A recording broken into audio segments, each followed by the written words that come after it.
And so you take this talent or these talents and you do what you can. And there's two things: be good and be faithful.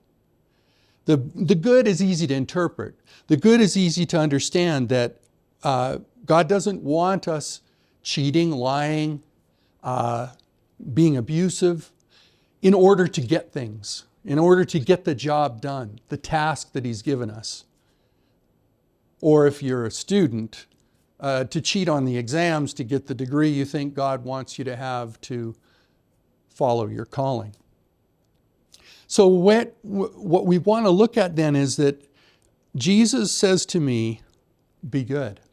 Whatever you're doing to be a steward, seek to be Christ-like. And in business, that's extremely important. If I really believe that it's a stewardship from God, then there's no cutting corners, cheating people, lying to people, being abusive to employees. There's none of that in the process, if in fact God's in it. But the second one is the deeper one, and the one that really has meaning for me, and that is the faithful. You see, in my family, there are those who have, well, they've been dealt a tough hand. They haven't got all the aces. They haven't got all the big cards.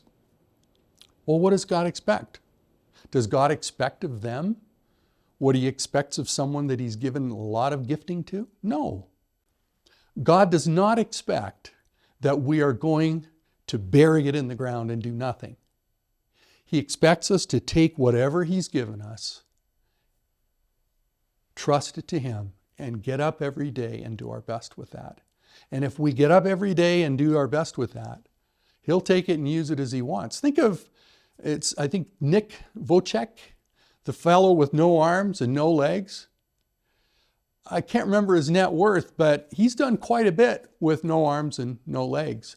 But it started because he had a faith, a belief that God would and could use him if he was faithful. And so he has been faithful, and God has used him in amazing ways. Johnny Erickson refers to a lady on the street in Nigeria who had missing limbs and lived on a cardboard box, and the joy that she had in the Lord.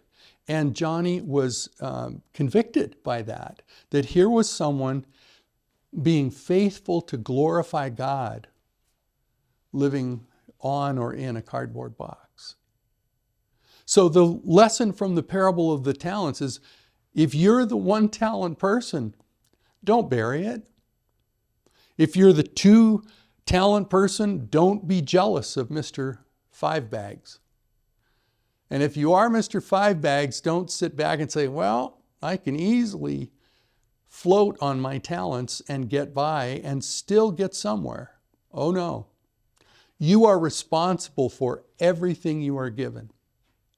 That's again something from finance. People think that you just want to get as many investors and as much money as possible.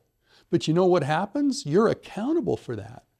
You only want to bring in the capital that you can use profitably, that you can use well in your business. It's not wise to get funding beyond what you need and beyond what you can do something with. So if you're a 5 talents person, don't ride on that. Don't slip by and think, I'll easily surpass the 1 bag or the 2 bag person because I've got all this to go with me. The reality is that if you are a 5 talent bag person, you are given that because God expects more of you, and you need to expect more of yourself.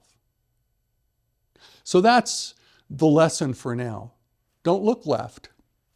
Don't look around. Don't look down. Don't look up. Just look to Christ.